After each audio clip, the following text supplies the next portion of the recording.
हाँ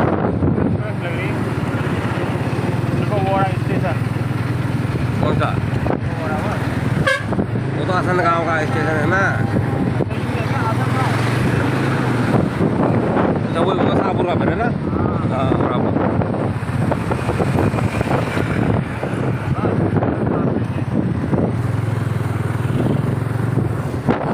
ये पहाड़ी क्या मस्त है।